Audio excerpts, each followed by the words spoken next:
I was super nervous though because I finished the renovation prime time. Like it was like May 2020, and I was like, who's gonna rent my rooms? But then we had all these travel nurses, and so oh my gosh, I had more people wanting to rent than I had rooms available. So that's when I knew I was like, okay, I need to dive in like full time.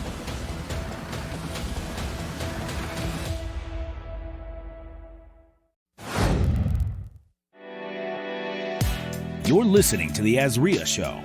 If you're looking for quality real estate investing information that you can trust, you've found it. Stay tuned and join the tens of thousands of members that have already benefited from AZREIA, your home for education, market information, support, and networking opportunities that will advance your real estate investing career. Hello, welcome to another episode of the AZREIA Show. I'm your host, Marcus Maloney, and we have our co-host and executive director, Mike Delpreet. Good morning.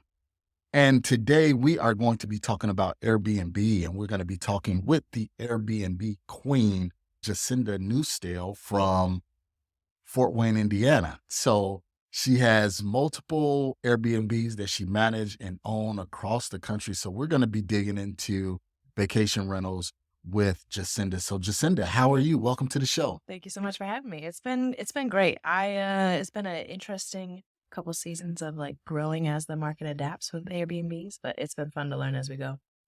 Perfect. So kind of tell us, how did you get started with Airbnb? Give us your backstory. Yeah, I was broke, super broke, and I had an extra room in my townhouse, and someone was like, "You should rent it out on Airbnb." And I really did not want to because, like, as a single female, having strangers come stay with me, I was like, no, thank you. But when you need the money, you need the money. So I did it anyways. And, like, pretty soon then I was having, like, I didn't have to make my whole rent payment. And then they were paying, like, my whole rent. And so then I got on my feet again, and then I was able to purchase a fixer-upper. And it was a 4-bed. So then I had 3 extra rooms to rent out. And then it replaced my day job. So I was like, this seems to be working out. All right. 1 second. So you started off renting a room Yes. where you're originally living. Yes. And it was paying your rent. Then you said you went and got a House. Okay, you went and got qualified for a home and you bought Yes. got it. So then you had like a 3-bedroom house. A 4-bedroom house. Four yeah. bedroom house. But I had to flip it. Well, not flip it, but like I had to renovate it, which was like I did all the work myself, and it was a lot. It was so much.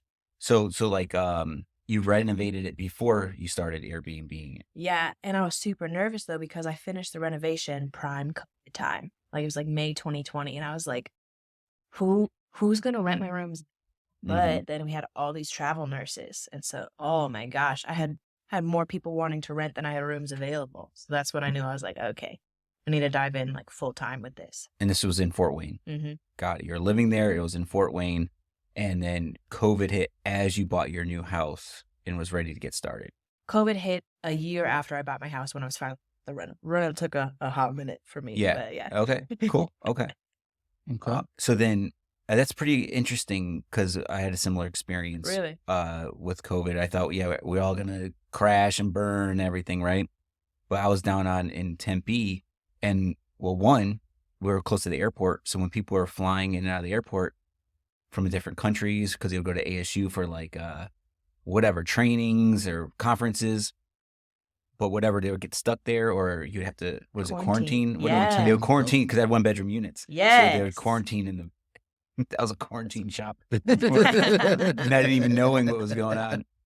Wow. So how was that experience? You know, COVID's happening. You got this new business going on. So how'd you adapt and get through all that? It was nice to not like need a paycheck all the time. Like if we got laid off, if we got sent home, if the government wasn't going to pay us the unemployment money, I was like, I mean, I'll probably be all right. And especially like the job that I had at the time was like before COVID, even they were laying people off just for slow seasons. And I was like, bro, I just bought a house. Like I need money. This is not the time for layoffs. And so I really was grateful that Airbnb was like a stability actually for me and stuff like that. Oh, okay. Yeah. So what goes on in Fort Wayne?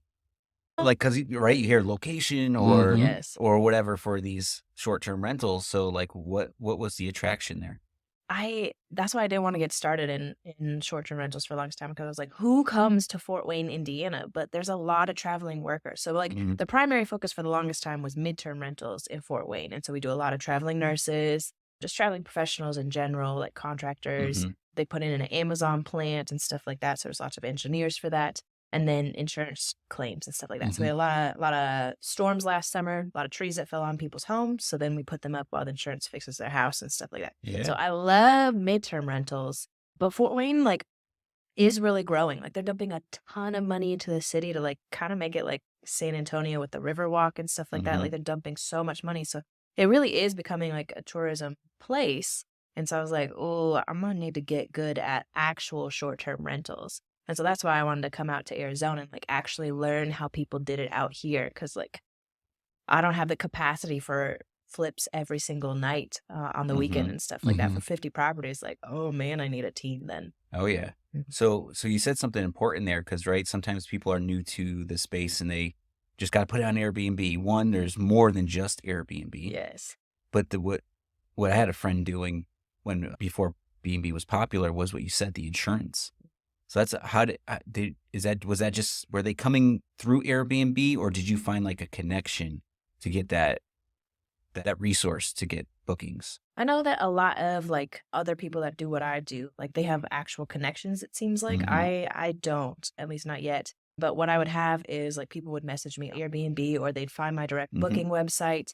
Or now I found it, like, so I also post them on Zillow just because like most of the time people get confused and think that I'm trying to long-term rent it. But if it gets me one deal, like it was worth it. It was free anyways. So then housing companies will contact me through that way, or even on Furnished Finder, like insurance agents will go on there as a guest and then reach out to you that way. So then you like build a relationship with them and they're like, oh yeah, we got this family of 6 and whatever it is and stuff like that. So it's been great for connections. Awesome. I can go on for days, Marcus. You Go ahead. I'm engineering right now. He's got to click the 2 fingers like this. He's got to pay attention, focus. No, because someone that, for people that are listening in the insurance game, you know, it used to be, hey, something happened to our house, unfortunately, renovation, flood, fire, and then they would go to the insurance company, would put them in a hotel.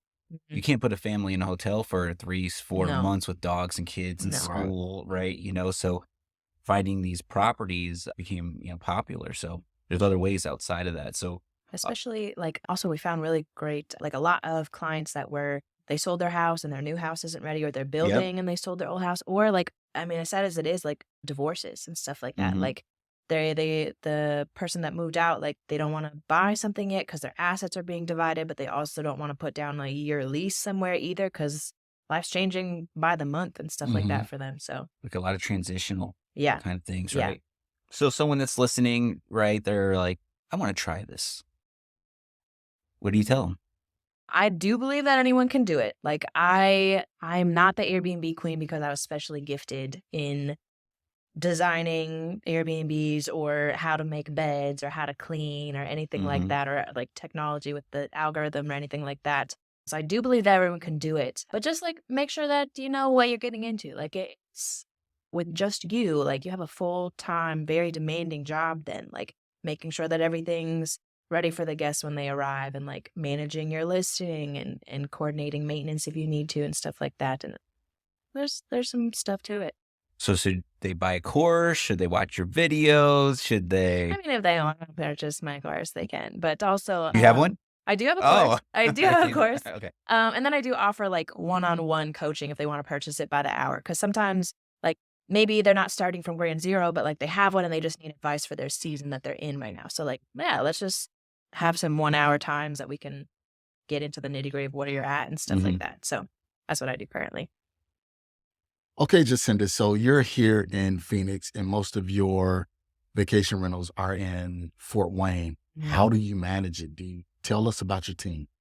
Yeah, so I realized that it's better to build like a team of multiple people and not lean so heavy on one. I had a go-to right-hand woman and then like, yeah, life changed and she wanted to move away. And so I was like, oh, dang it. Now I got to go do all the stuff again. And so what I've learned to do is like build a team of first, second, third string cleaners. Same with maintenance men. And then I just have like a list of runners. And so it's like I go on like care.com or like, since I know a lot of people in Fort Wayne, we just kind of make a post on social media. Basically, I just want a long list of people that will run an errand for me at whatever time of day. And so I have a long list of them. because, having to pay for someone's availability then is quite the expense. Right. Or if you pay less, then you just Mhm. have a lot more people to blow through if they're away on vacation, if they don't feel like it that night, if they're sick, if their dog ran away, whatever it is. And I just blow through that list. So who's the key, like the top key people that you're always in touch with? The cleaner every Cleaner. day. Yeah, Yeah. every day. So the cleaner is most important. And does your cleaning companies help you with those like tasks, like stocking, restocking? Yes, yeah, so much so. And I really appreciate that it'll even handle some like light maintenance stuff Mhm. too. So I love the way that my main cleaner in Fort Wayne, how he's grown alongside as my business has grown too. So like we have the same problems too of like he's learning that he's not the only one cleaning anymore. So he's hiring his own crew. But then how do we maintain, quality and stuff like that? Mhm. So then like kind of doing ideas back and forth with each other on how to maintain that has been really honestly encouraging for me. And how did you find your main cleaner? He props to him. So I had first, second, third string cleaner already.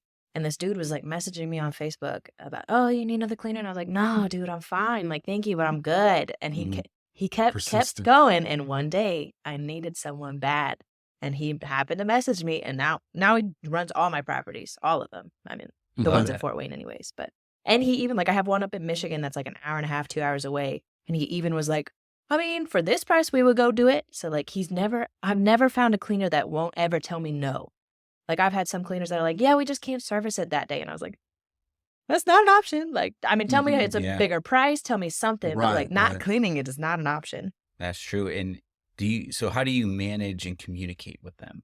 Like, obviously sounds like you guys got probably something in place, but when you Yeah. first started, like, is there like checklist, a protocol or software? Like, what do you use? It was real just like kind of by the seat of our pants at the beginning. And it Mhm. was so unorganized because then I'd forget if I already asked them if they could clean on this day and all the things. So then we'd like just be confused. So then eventually I started like adding him to our calendar, but then also he was getting all the notifications as well from Airbnb, which was getting annoying. And then he also wouldn't get our direct booking ones.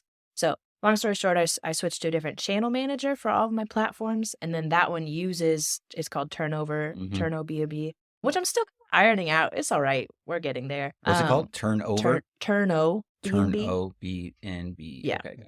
Got it. And then like that has been really helpful because now I have cleaners in multiple areas. So like if I just gave him access to my calendar, then he's like, wait, is this property in Indiana or is this in Arizona? I'm like, well, actually that one's not yours. And then if I give access to other people, then how many people do we have in our account? And so this way on Turno, I can be like, hey, these properties go to this cleaner, these properties go to this cleaner, and it like programs it. And Got especially it. because I want it to be clean 24 to 48 hours after the guest has left in case we have any damages, in case I left the water on, in case I left all the lights on and the heat and the windows Mhm. open and stuff Got like it. that. So, Yeah. and then I also came out with like checklists of like, Mhm. hey, these are, our standing operating procedures basically. Here's the address, here's how the door code with it. So he can send it to Mhm. whoever on his team he sends out there. It doesn't have to be the same one. And then also like the listing link of the Airbnb listing so that they can see what it's supposed to look like. Guests Okay. want to walk back in and see what they The saw on same thing. pictures and stuff Exactly. like that. So I want it to look like the pictures. And then we have a reset tote. So we have all extra linens and supplies, stocking materials, stuff like that in a tote. And so then I have on the bottom of that checklist, it's like, hey, this is what you should have in your tote. If you don't, like, get it before you go out there and stuff like that. Or when you bring it back, you need to have, like, we were losing flat sheets left and right all the time. And so I was like, okay, I'm going to start designating, like, if everything is in this tote when you leave it, or like when you take it, then it also needs to have that amount when it Mhm. comes back. Or if it doesn't, then we need to be able to back bill the Right, the the guests. guest for it and stuff like that. So yeah. Okay. Yeah. So talk about that. Like missing items, Yeah. blankets, pillows, utensils. Like, do they go through all of that? The Um, cleaners? Like, how extensive does it get? I would like to. I don't quite have like a inventory list of like, hey, if you see 5 glasses instead of 6, that means that one broke or something Right. like that. So we don't quite get that nitty-gritty, but what I do have is I have a form that they fill out after they clean, and it's like, "Hey, was anything damaged? How good did they leave it?" So then I can leave the proper review. Mhm. Was anything damaged or missing? If they did, please take photos of it. I have not found great success on how to prove smoking if there's not actual like remnants behind, but I did win a smoking case with ear cover, so it's doable, Good. but it's a pain. And then I also have them take photos of after they clean, of just like documented, time-stamped pictures of like if the guest comes in and says, "Oh, hey, this wasn't clean, like, no, we actually have photos of it. It was clean. Mm-hmm. I don't know what you did to it, but What's a funny thing that happened? You know how some things are common sense, but the guest's Ugh. always like, "Where's this? What's that?" You know. So what's one thing that happens to you a lot? it's always the lock. It's always the exterior lock, and I have an essay description of how to use it. I have a YouTube tutorial of it. I even have remote access for me to unlock it for them, and just like they're like, "Oh, it's a circle," and I'm like, "Yeah." They're like, "There's no buttons." I'm like, "Yeah, you just press the face of it and it lights up," and they just can't quite figure it There's out. so many cool things. I remember my cleaners would unplug the flat screens when they clean. Ugh. And they would like wrap it around the TV Oh, and then clean you can't everything. find it. Then sometimes they would forget to plug the TVs back in. Ugh. And every day, TVs don't work.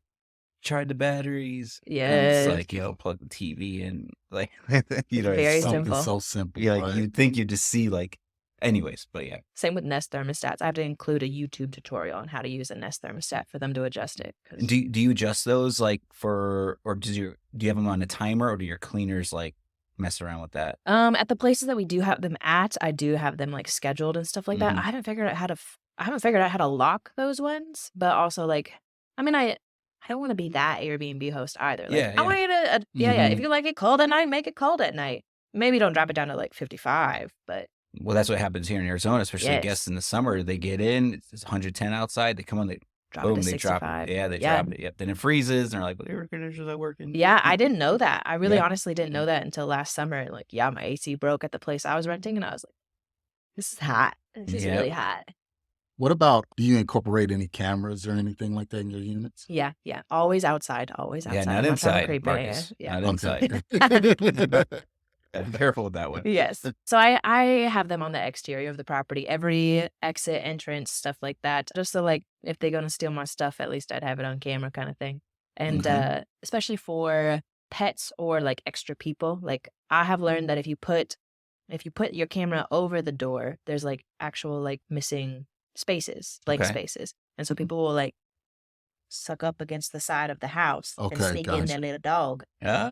So if I put Nice. it opposite of the door to fully encase it in the frame of view, then at You only least I get can those see. tips by doing. Yep. Yes, Yeah. yes. Another one what I noticed one time was because of the electric door, not like they're coming in and out.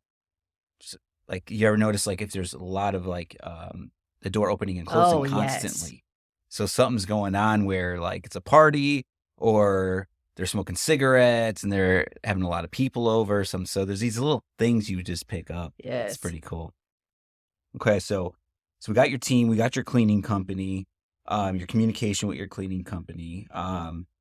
What other technology are you using to run the company? Because now keep in mind, everybody, I don't know if we didn't really cover this. You're in Arizona, and how many units do you have in Indiana? Yeah, I have 47 in Fort Wayne. I have one in Michigan. That's all by itself. That was like a okay, yeah, I built that team in Fort Wayne, but like, can I do it again somewhere else? Because if I can do that, then it's replicatable wherever I want to have it. Mhm. Because now people are like, oh, would you do one here? I'm like, yeah, I do it anywhere now as long as I can build this team. And also, by the way, the one in Michigan is in this teeny tiny little town that does not exactly have like cleaning companies. And like, it's not like there's not a bunch of companies to call. So like, I had to call laundromats and be like, yo, I know you have like a company board, poster board. Like, do you have Mhm. any cleaning on there? Or like calling the church there and be like, whose mom's, wife's, brother, sister, Mhm. whatever cleans this church Right. throughout the week and stuff. So Oh, good idea. yeah, Being resourceful. you got it. I was like, I'm not about to drive up there. So gotta So find somebody. you're managing 47, Co-hosting. Yeah. co-hosting Yeah. 47. Wow, and you're out here. See, Oh, that same sorry. thing, like Marcus and I are in the, investing business, wholesaling and stuff like that. So it's like, oh, it was always like, how do you virtual wholesale? Oh my God, you got to go there and touch the house. Like, that's amazing that, like, wholesaling's a lot, I would see is like less hands-on than you would have to be because you're Yeah. all about the 5-star review, Customer experience. customer Yeah. hospitality business. Yes. So it seems like you'd have to be more hands-on. So like I- how'd that transition, like making the jump?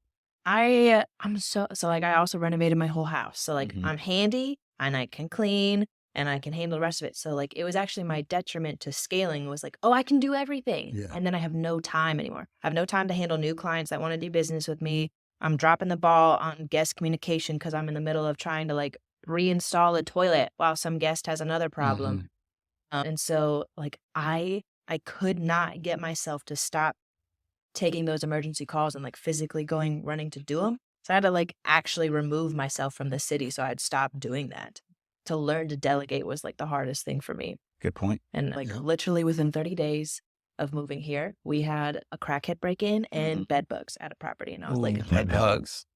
That's the That's the worst. worst. I was like, do I get in my car and drive back? Like, I don't, what do I do Yeah. with myself? You got to But figure it out. yeah, now it is my responsibility to like be available and just like be in the proper mindset to run everything, to problem solve. Because now the problems that come my way is not, oh man, we got the wrong size sheet for the bed. Now my problem is like we have bed bugs. We have a crackhead that Mhm. broke in. Like we have all these, whatever the problem is. So, have you dealt with B&B's insurance policy? Yes. How'd that go? It is a matter of he who is most certain wins, basically. So you okay. just like I've gotten denied and I'll call back and I'll start the process over again. And as long as I bug them enough, so far it seemed to work out. I have a interesting one right now that So like bed bug the for the bed bugs. Did you bed do that? bugs was a no. Okay. They were a solid no.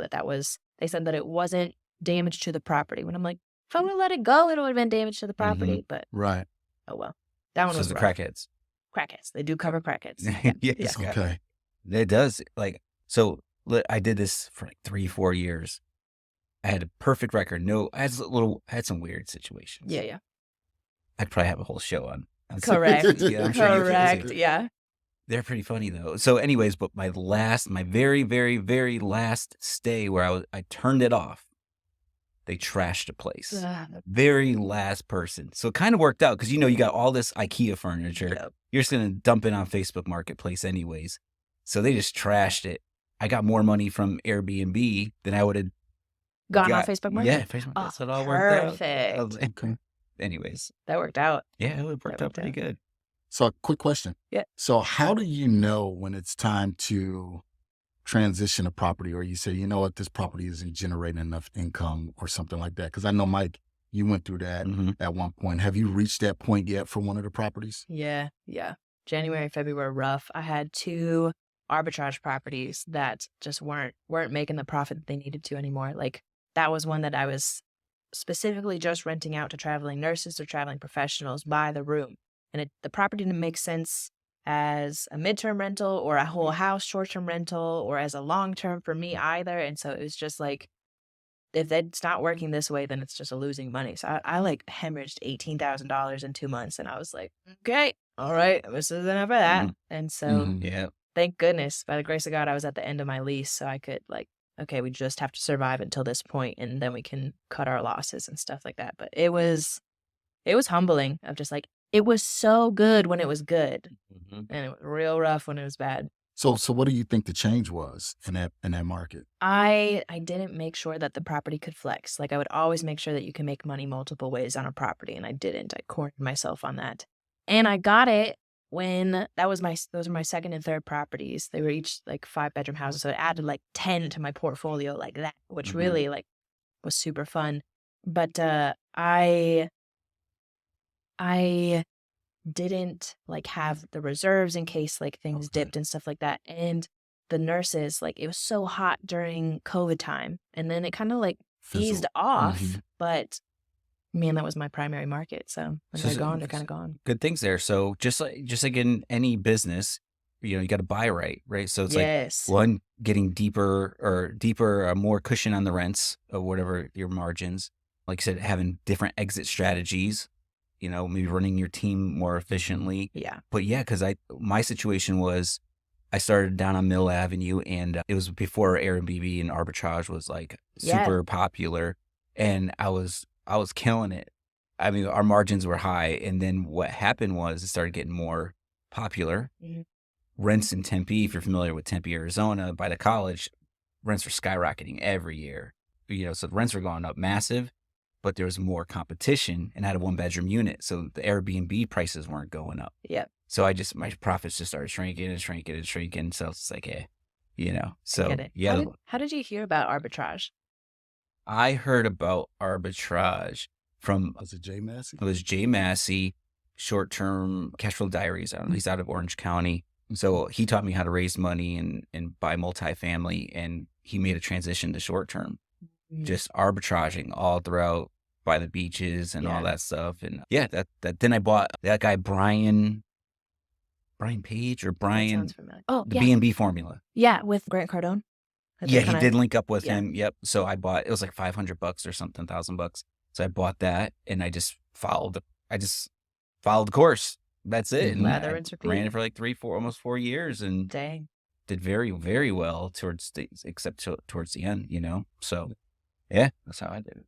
So tell us, Jacinda, coming up, what's next for you? What are you looking at doing next? Yeah, I would love to, I have great cash flow because of co-hosting and stuff like Mhm. that. But I would love to have some more ownership in properties and stuff like that. So finding deals that I can bring to investors that we partner on and stuff like that. So then I can get my name on the mortgage and build equity and stuff There you like go. that. And then also I would love to get into some high-end luxury short-term rentals and stuff like that. Just gonna whether we're heading into a recession now or not, eventually the lifetime of the market, we're going to hit a recession again. And I feel like high-end luxury Airbnbs would be the ones to survive during that time. Mhm. Middle class stops traveling. So all my Airbnbs that serve the middle class, Right. they're going to hurt during that time. But people Yeah. with $1,000, $2,000 to spend a night, they're probably the probability of them still having that money is pretty high. So Mhm. that's what I really want to focus Yeah. on. And then also the profit margins increase so significantly with giant luxury houses. And I want to be able to if I know it's somebody's birthday, I want to do those stupid balloons and all that Mhm, stuff and mhm. have the profit margins to be great at it and Yeah. not be limited because your profitability is Right. small. Damn. Okay. Have you tried linking up with any local luxury Airbnb hosts? Yeah, I when I first moved here too, I was like, oh, I want to meet new Airbnb hosts. So then I'd go on Airbnb and message them and inquire about their property, but really be like, hey, I want to meet you. And then they're all like, well, you already have 47. You don't need to meet me. And I was like, I have so much to learn. I have so much to learn. Please. Cool. Yeah. Always could learn. Yes. It's very important. Yeah. So luckily through my business coaching that I bought, which is not specific to Airbnbs, Mhm. just business in general, I ended up meeting my mentor and he does Airbnbs to the nines. They're beautiful. They're in Arcadia. Mhm. He has some across the United States and he does them so well. That's So it's great. been really fun to learn from him. Awesome. Perfect. So how can we get in touch with you? Kind of wrapping up here. How can we get in touch with you? How can people find you? Absolutely. If they want some more information about your product or your course or anything like that. Yeah, absolutely. I'm on Instagram at the Airbnb Queen with little dots in between.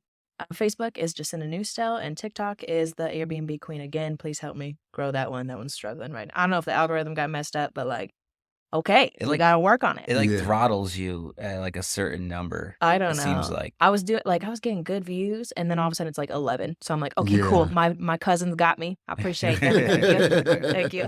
Awesome. Yeah. Cool. So the Airbnb Queen, thank you for being here. Thanks for having me. And you actually co-hosted one of our women's group too. I was which was a super great time, honored. everyone said. It was really fun. I just really enjoy talking to other people that are interested in the same thing. And they're just look, this is the stuff that I messed up on that you don't have to because I already learned it. Yep, it was great. Awesome. Thanks. All right, guys, you know what to do. Reach out to Jacinda, the Airbnb Queen, if you have any questions or you just want to contact her and find out more information about Airbnb.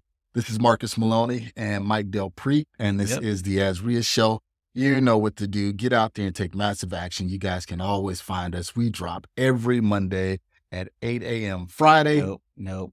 Friday. Well, you even asked me before the show started. That's funny. See, I'm thinking of Monday because it's the top of the week, but okay, I got to think it's the top Tuesday. of the weekend. It's not Wait. Tuesday, Mike. Today's Tuesday. Today, I'm talking about when the show airs. Okay. Sure. Okay. Comes out Friday. Friday, 8 a.m. on all your platforms, Apple and Android. You could stick to saying everyone's name, and I'll do the. There you go. You do the wrap up, and I'll do Conquer the. and There we divide go. and There conquer we go. kind of We'll thing. work Yeah, together. All right, guys, you know what to do. Have a wonderful, wonderful day, and we'll see you next time. Thanks for listening to the AZREIA Show with your hosts, Marcus Maloney and Mike Del Prete. We hope you enjoyed this episode. If you found this information valuable, Head over to AZREIA.org and learn more about our community.